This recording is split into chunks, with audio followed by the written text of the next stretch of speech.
Tonight on CTV News at 6, a major insurance provider cuts off some of its customers. Anyone else get a notice of non-renewal from their insured? AMA is moving on from some motorcyclists. I think people should be entitled to the insurance. They pay their money. Also tonight, the sudden strong chlorine taste in the tap water. And a local Olympian shares his success and his new gold medal with curlers of the future. To hold it in their hands and know that it's possible and that it's real, I think goes a long way for their future.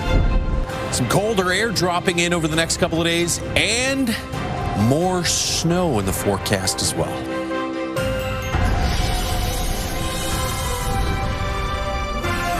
CTV Edmonton, local breaking news with Jeff Hastings. Good evening. AMA is hitting the brakes on some motorcycle insurance policies. Some riders will need to find a new provider as the company gets ahead of Alberta's upcoming auto insurance changes. Evan Kenny has reaction from Edmonton's motorcycle community. Anyone else get a notice of non-renewal from their insured? It's been a common question in motorcycle groups over the last week. What is a good company in Alberta to insure my motorbike? Because AMA is saying that after my term, they're taking it off. Some riders with insurance through AMA are receiving letters saying their policy would not be extended even if they have a clean driving record. Like, is it just going to be, you can't insure a motorcycle in Alberta anymore? With Alberta's upcoming shift to a care-first system, if you're injured in a crash, instead of suing the driver who caused it, your insurance would compensate you based on rates set by the province.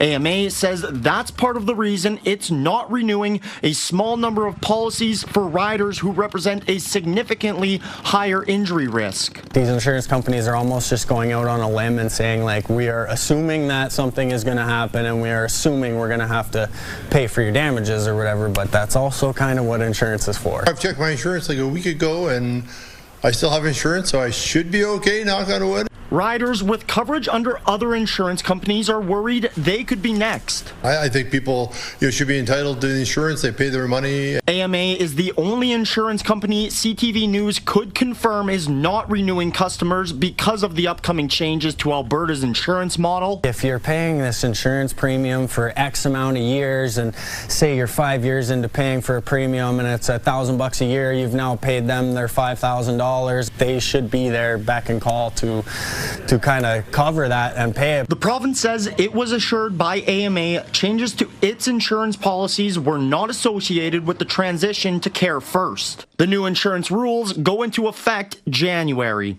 Evan Kenny, CTV News, Edmonton. Some people across the city have noticed their tap water smelling and tasting like chlorine. EPCOR says it's the result of treating spring runoff. CTV's Miriam Valdez-Carletti joins us now live from near the Rossdale Water Treatment Plant. Miriam, where in the city is the water affected the most? Well, Jeff, Edmontonians living closer to this water treatment plant will notice a stronger smell and taste of chlorine compared to people that live in other areas. But that's not to worry. EPCOR says that the water is still safe to drink. EPCOR says the chlorine smell is due to how it treats the spring runoff as it interacts with sediment and organic matter found in the North Saskatchewan River. It adds that this year's runoff is happening quicker than in previous years, meaning more decomposing vegetation is making its way into the river. All the dead leaves and the organics that were there from the fall is now making their way through creeks, and the creeks make their way to the North Saskatchewan River, causing all this organic to be concentrated under the ice. So the ice hasn't broken yet, so we're not seeing the mixing that we often see once the ice breaks up. So with the rain that we had last week, it's accentuating these concentration that we're actually dealing with this week. EPCOR says it adjusts the treatment process to neutralize the odor and keep the water safe. Around 300 volunteers across the city are doing taste and sniff tests every day of their tap water and reporting results to EPCOR. And EPCOR says the smell or taste of the chlorine is expected to last 3 to 5 days, and some temporary measures to help reduce the effects include running your taps for up to 3 minutes to flush out the pipes, or to neutralize the smell when drinking some water, you can add a lemon wedge. Jeff? All right, Miriam, thank you. That's Miriam Valdez-Carletti live for us tonight. A section of 215th Street, better known as Winterburn Road, is about to close to traffic for nearly a year. The city says developers are ready to give the road some much-needed upgrades. Amanda Anderson reports.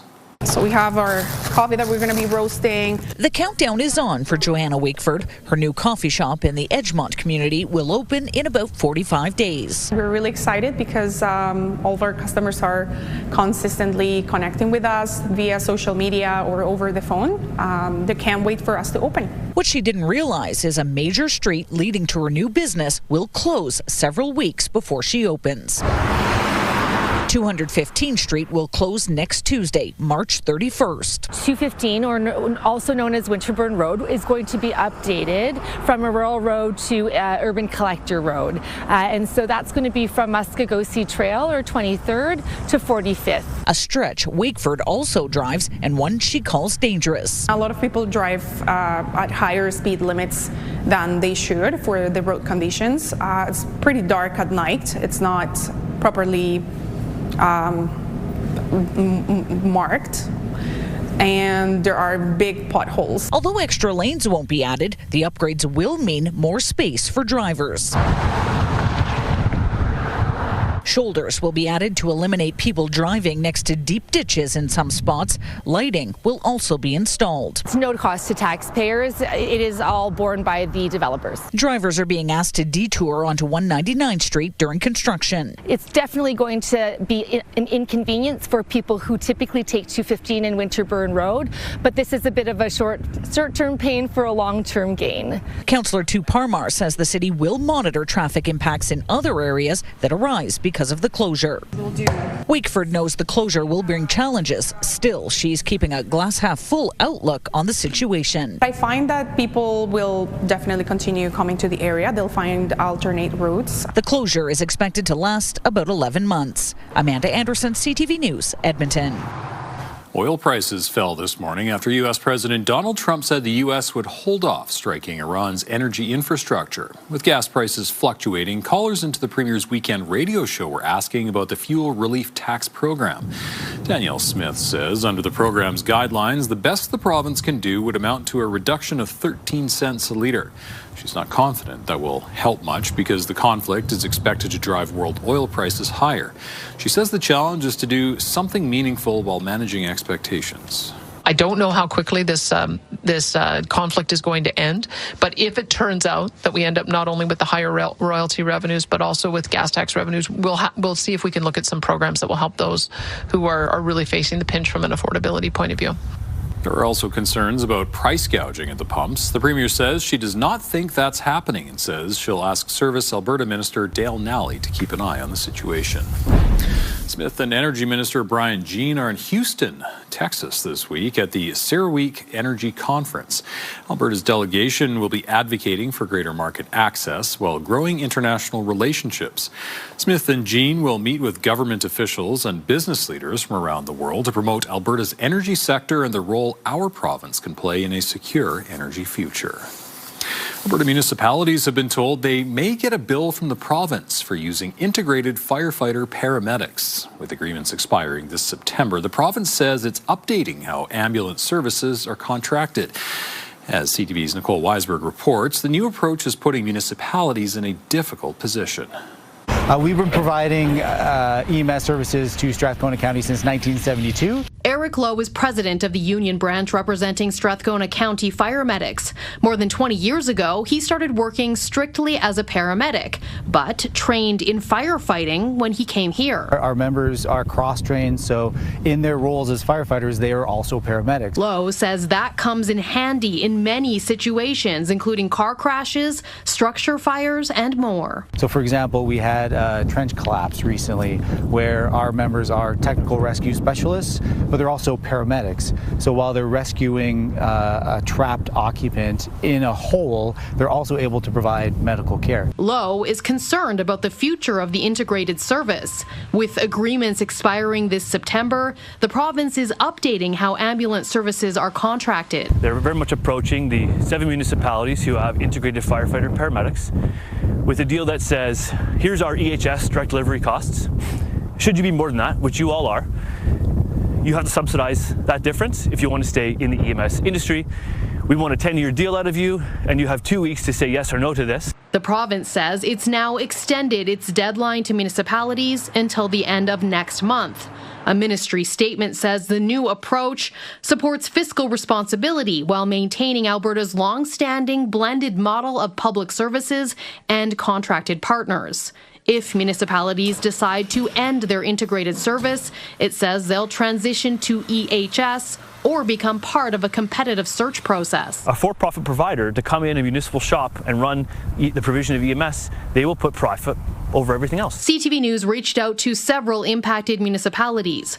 All declined interviews, saying they are weighing their options. Nicole Weisberg, CTV News, Edmonton.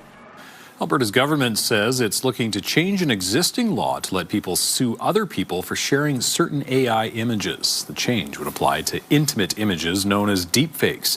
The head of a Southern Alberta Sexual Assault Centre says Alberta's rules around deepfakes are lagging behind compared to other provinces. Technology Minister Nate Glubish says the change should create a new layer of protection. We know that deepfake technology can be used in very harmful ways, and we want to make sure we're protecting Albertans from those abuses. So I'm working with the Minister of Justice on some amendments to that Protection of Intimate Images Act. I can't remember the exact name, and we're looking forward to bringing that forward to provide stronger protections for Albertans. Glubish says the legislation will expand to cover audio recordings. He's aiming to bring the legislation in this fall. An Edmonton man wanted on a Canada-wide warrant in connection with 2 deadly shootings has been arrested. Isaiah Thomas Badger was arrested in Calgary last week. Police say the 19-year-old was charged with first-degree murder in 2 shootings in Toronto and Vaughan earlier this year. Police believe the victims were targeted, however, say neither of them were involved in any criminal activity in the lead-up to their deaths. 4 people are dead following 2 separate avalanches in the northern BC backcountry. Both happened on Sunday. Police say 3 heli skiers were killed in the first avalanche near Terrace. 1 skier was airlifted to hospital. 2 hours later, another avalanche claimed the life of 1 person near Pleasant Camp along the BC-Alaska border. 4 others were rescued in that incident. And a controlled avalanche has closed the Icefield Parkway between Lake Louise and Jasper with no timetable for its reopening. The avalanche from Mount Hector sent snow onto the road, covering a 250-meter section of Highway 93 North. It's estimated the snow depth measures at least 6 meters deep. The highway will remain closed until the debris can be removed. Parks Canada has been conducting controlled avalanches in the area. Oilers captain Connor McDavid is clarifying some comments he made following Saturday's loss to the Tampa Bay Lightning. They got a great system. They're perfectly coached. They all know what they're doing. All over the ice, it's impressive. They're a great team. Lightning head coach John Cooper was also McDavid's coach at the Winter Olympics. Some fans felt McDavid's praise for the Lightning and their coach was critical of Oilers head coach Chris Knobloch. Today, McDavid clarified that wasn't his intention. No, we're not taking shots. It's just everybody can be better, myself included. Everybody can be better. It's not. It was more just complimentary of a great team in this league that came in and played a good game. Nothing more than that. You know, when things are going well, it's usually there's very little criticism. When there's losing being had and you're not having the success that you anticipated, then everyone needs to look in the mirror and look at how you can make the team better. The Oilers visit Salt Lake City to face the Utah Mammoth tomorrow night at 7:30. The Oilers Entertainment Group is holding another festival in Fan Park this summer.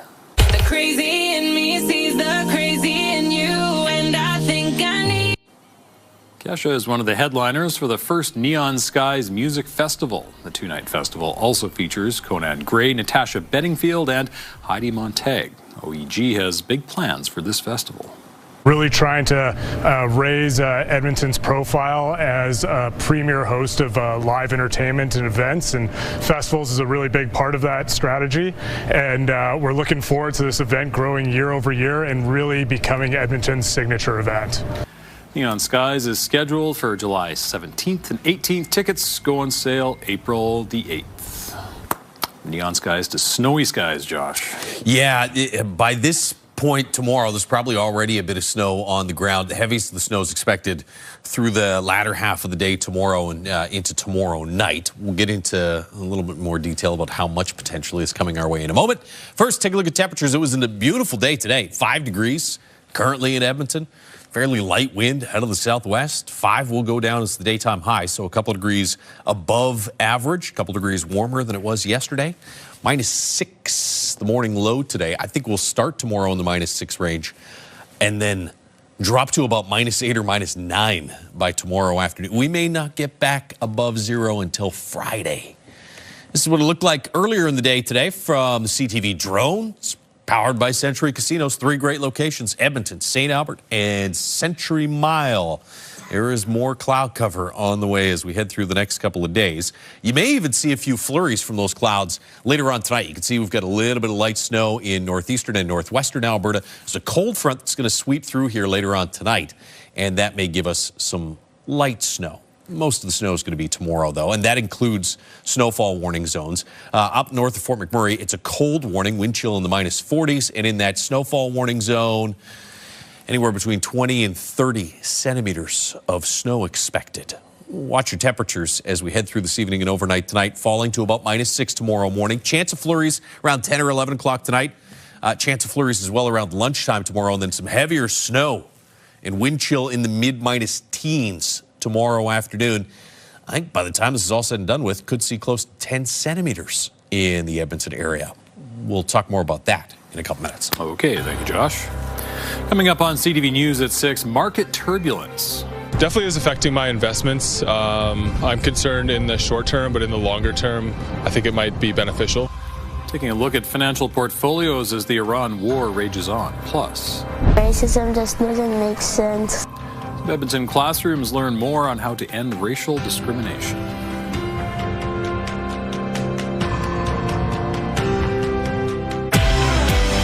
Coming up Tuesday on Your Morning Edmonton, deep dating. It's a trend to get personal on date number 1. How much should you reveal and what topics should be off the table? We'll see you at 6. Your Morning Edmonton, weekdays. Programming brought to you by James H. Brown Injury Lawyers, the heavy hitters of injury law.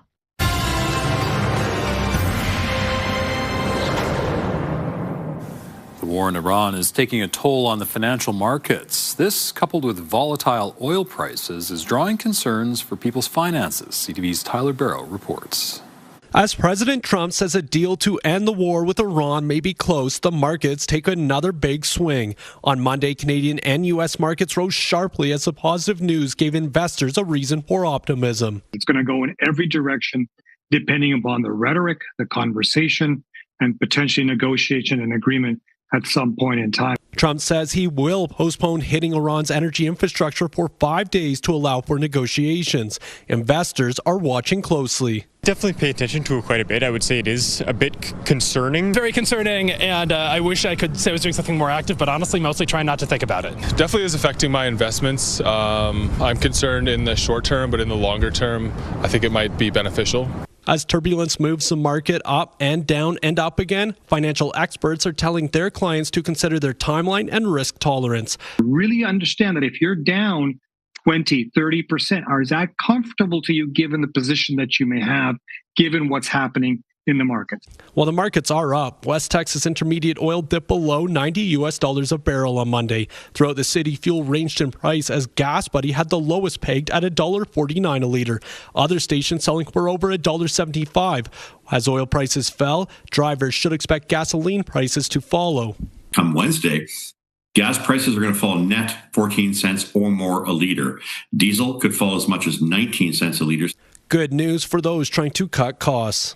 Trying to avoid road trips as much as possible and just trying to stick around from closer to home and potentially carpooling. Tyler Barrow, CTV News, Calgary. Young students heard from a special guest this morning on what is the International Day to End Racial Discrimination. In the room where no one else is quite like you, the world opens itself up a little wider. Chair of Edmonton Public Schools, Sadiq Sumar, read children's books about belonging, respect, and feeling different. He also sat for a Q&A with grade 3 students at Johnny Bright School who had some messaging of their own.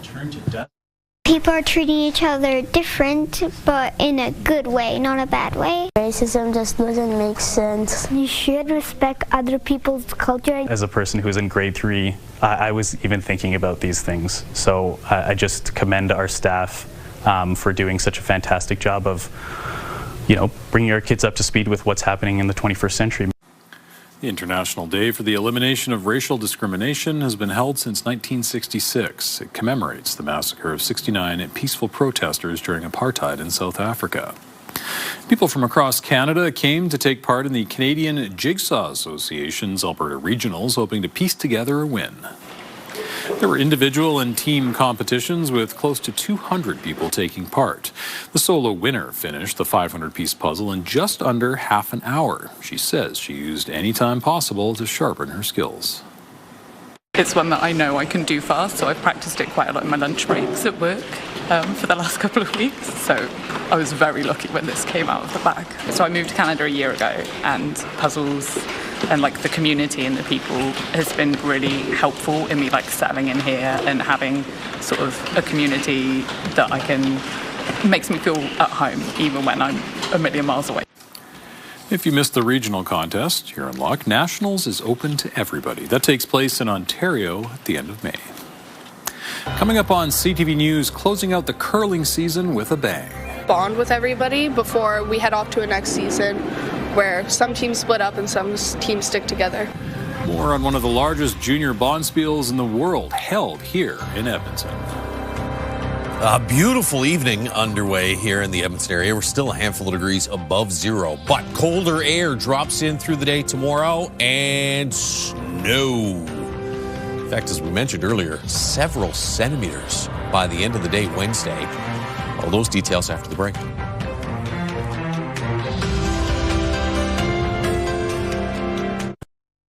Programming brought to you by James H. Brown Injury Lawyers, the heavy hitters of injury law.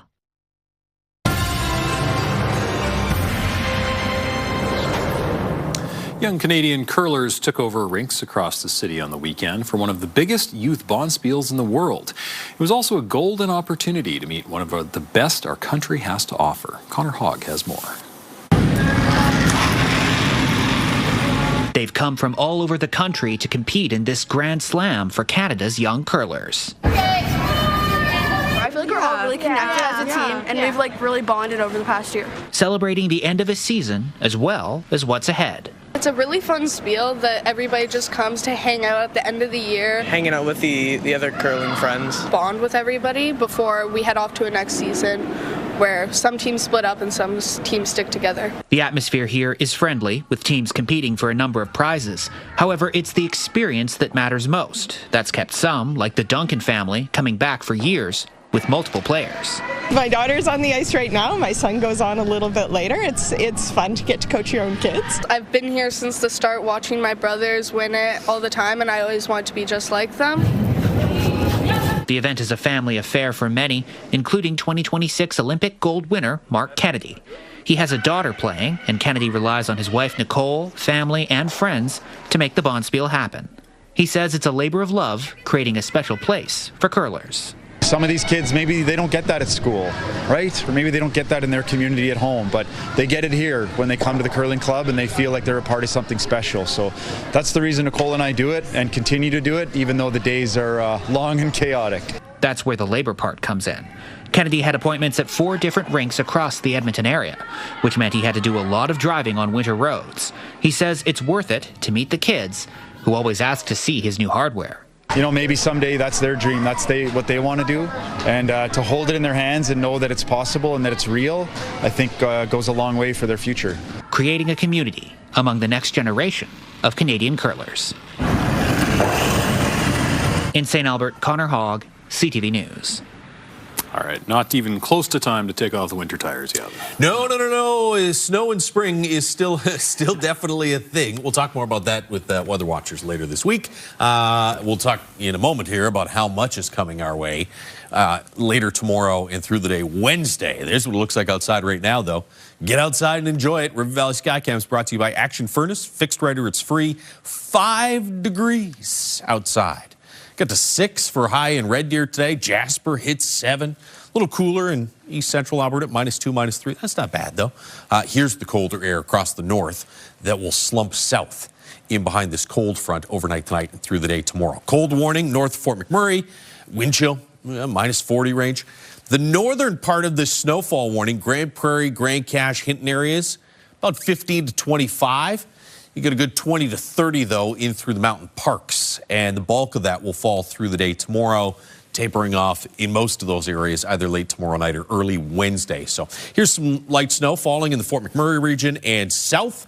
A few scattered flurries around Whitecourt and up in the Peace Country. As we said, this is not the storm system. This is the cold front that's going to drop through, potentially give us a little bit of light snow here or some flurries mid to late this evening.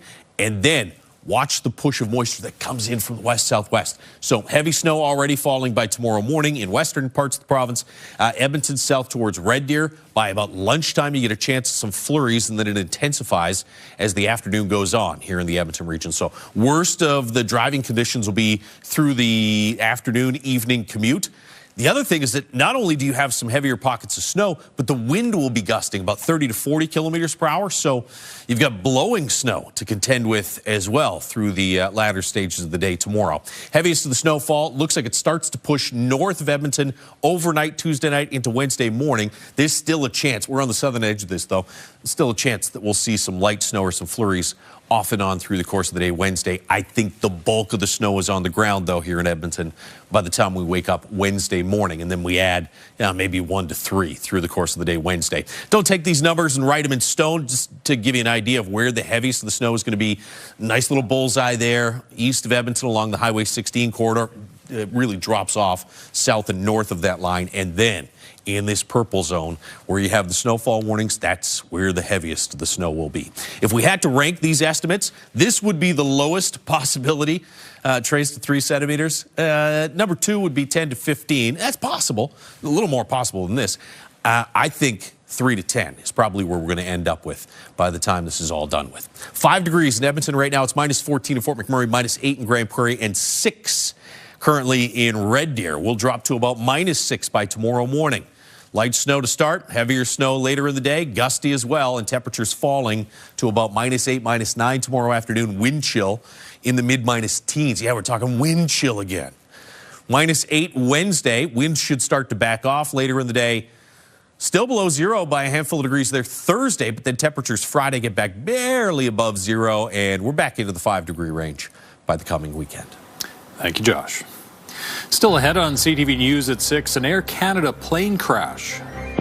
Truck 1 and company crossing 4 at Delta. Stop, Truck 1. Stop. Stop, Truck 1. Stop. Pilots killed, passengers injured when a fire truck crosses the landing aircraft's path. And this is for everybody, and this is going to affect generations to come. A significant case before the Supreme Court of Canada.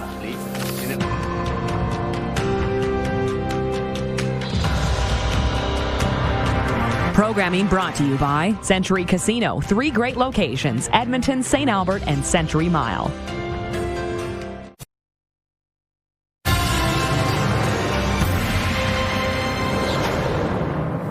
Two pilots are dead after an Air Canada plane crashed into a fire truck while landing at New York's LaGuardia Airport. Dozens of people are injured, as CTV's Geneviève Beauchemin reports on what may have gone wrong. Parts of the mangled cockpit hang from the Air Canada Express wreckage as investigators piece together the cause of the collision. Man, that wasn't good to watch. Chilling audio from the air control tower reveals some of the communications leading up to the crash and its horrifying aftermath. Man, that wasn't good to watch. Yeah, I know I was here. I tried to reach out to my staff, and we were dealing with an emergency earlier. I messed up. No, man, you did the best you could. At around 11:40 p.m. Sunday, a Port Authority fire truck is responding to another emergency. Another plane reporting odor in the cabin. Truck 1 and company LaGuardia Tower requesting to cross 4 at Delta. Truck 1 and company cross 4 at Delta. Truck 1 and company crossing 4 at Delta. Stop, Truck 1. Stop. Stop, Truck 1. Stop. The CRJ 900, operated by Jazz Aviation, landing at LaGuardia, smashes nose first into the truck of the airport's runway 4. Sadly, the 2 pilots are confirmed deceased, and notifications are being made by Air Canada's care team at this time. A flight attendant was found nearly 100 meters from the plane, still strapped in her jump seat that was ripped from the airplane. CTV News has confirmed that her name is Solange Tremblay and that she was undergoing surgery. We're fully supporting the relevant investigative authorities in their investigation to learn everything we can about these events. Dozens of passengers were treated and released, but others are in serious condition in hospital. Everybody's screaming. Pretty quickly, we didn't have any directions because the pilot's cabin had been destroyed. So he smashed his face into the seat in front of him, broke his glasses. Sarah Dorner's husband, a professor at Montreal's Polytechnic Institute, was on board. He smelled gas, so he was encouraging people to just slide down, go down the wing. He was there to catch them. Canada's National Transportation Safety Board has also dispatched a team of investigators to assist in the probe. Geneviève Beauchemin, CTV News, Montreal. Donald Trump called the crash a terrible mistake. Beginning today, airports across the United States will have ICE agents working security as TSA officers continue to go unpaid. Trump says immigration and customs enforcement agents will be deployed to help ease travel delays. There have been long lineups and huge crowds at American airports due to a lack of TSA officers. They've been working without pay since February because of a partial government shutdown. U.S. Border Czar Tom Homan says ICE agents will not be directly involved in screening passengers, but will help support TSA officers. Meanwhile, Trump extended his deadline to Iran to reopen the Strait of Hormuz, saying the U.S. will hold off on threatened strikes against Iranian power plants. We're doing a 5-day period. We'll see how that goes. And if it goes well, we're going to end up with settling this. Otherwise, we'll just keep bombing our little hearts out. Trump said there are major points of agreement with Iran, and talks that began yesterday would continue. He claims Iran wants to make a deal. Iranian officials have denied there were negotiations. Israel has now destroyed the main bridge in southern Lebanon. The IDF now warning of several more weeks of fighting ahead. The IDF has also approved plans to expand attacks against Hezbollah in Lebanon, raising fears of a large-scale ground invasion. Hezbollah has fired rockets into Israel since the Iran war began. The Lebanese health ministry says more than 1,000 people have been killed in Lebanon. More than 1 million people have been displaced. One of the most significant constitutional battles in decades has started at the Supreme Court of Canada.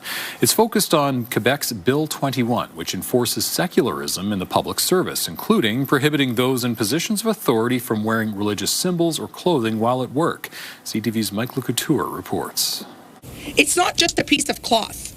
It's my conviction. For Naveen Wally, this legal fight is personal.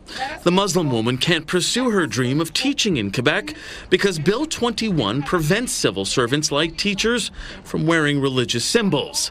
She's even been told she can't volunteer at her daughter's school. Because of my hijab, because they consider this a religious symbol. And it really affected me. I was angry, I'm upset, I'm sad. Hundreds demonstrated outside the Supreme Court as hearings began on the constitutionality of Quebec's secularism law. Is not the purpose of this law clearly to put in place a separation of church and state? That may have been the purpose, but opponents argue there's an impact on the Charter of Rights and Freedoms.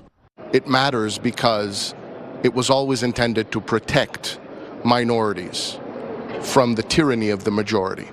There's also concern about the preemptive use of the notwithstanding clause. The section of the Charter allows provinces to temporarily override certain freedoms. Quebec used it for Bill 21, and other provinces have looked to use that legislative tool. The leader of the Bloc Québécois says the clause is the last line of defense for provincial lawmakers. If we lose that, people will have to ask themselves if there is any other opportunity to protect what they are and to promote what they are, but independence. For Wally, it's about the personal independence and freedom. This is for everybody, and this is going to affect generations to come. The Supreme Court has set aside 4 days of hearings for the 51 interveners in this case, and it's expected to take several months before its decision is rendered. Mike Couture, CTV News, Ottawa. Coming up, Canada's International Students Program Under the Microscope. What's concerning for me is that the department isn't acting on the information that it has. A new report from Canada's Auditor General finds reforms fell short also. An Alberta community whose arena was damaged in an explosion is in the final two for a major hockey contest.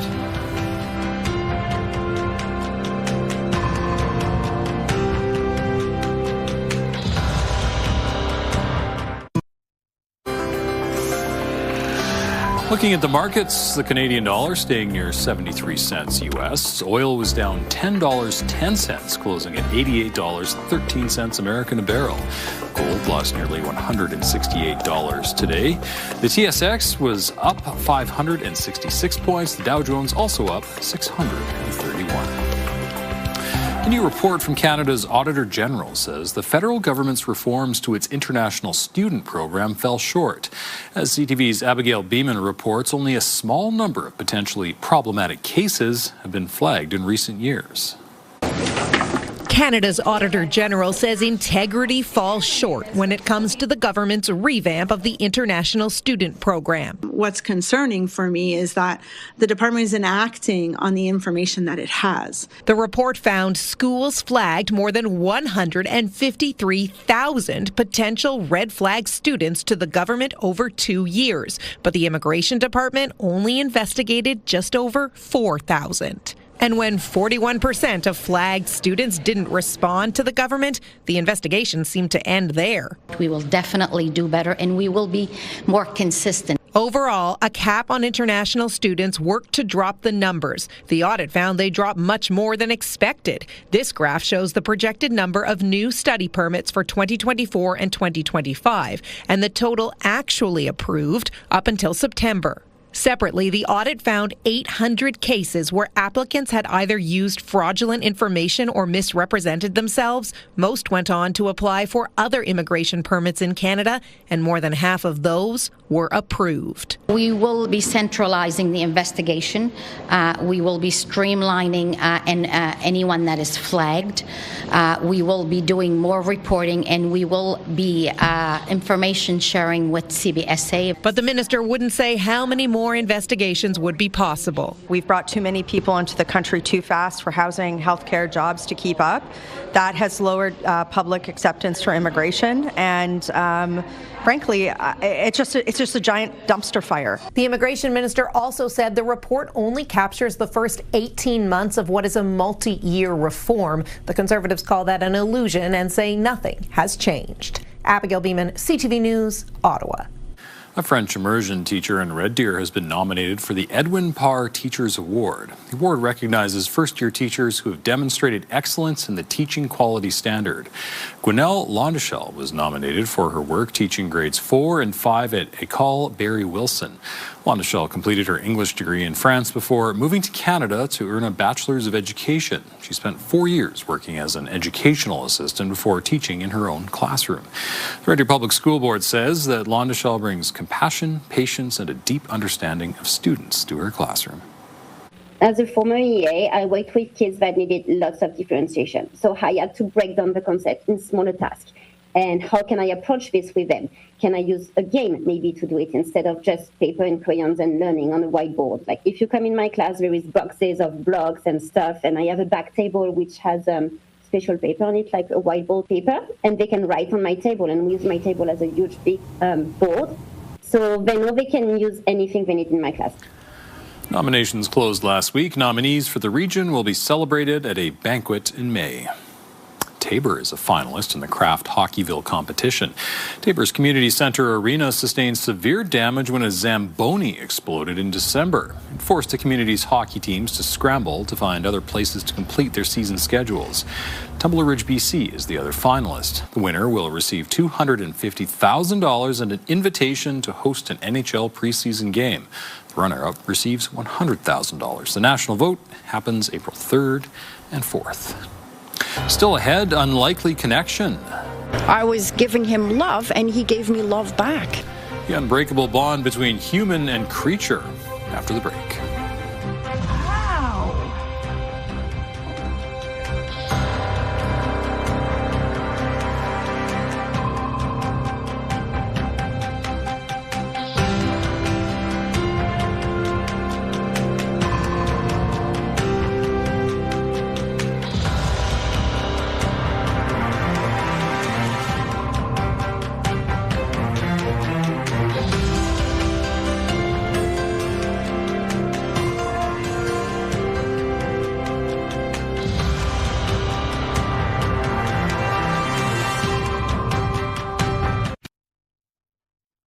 Stay with us. We've got another full night of great shows for you tonight on CTV.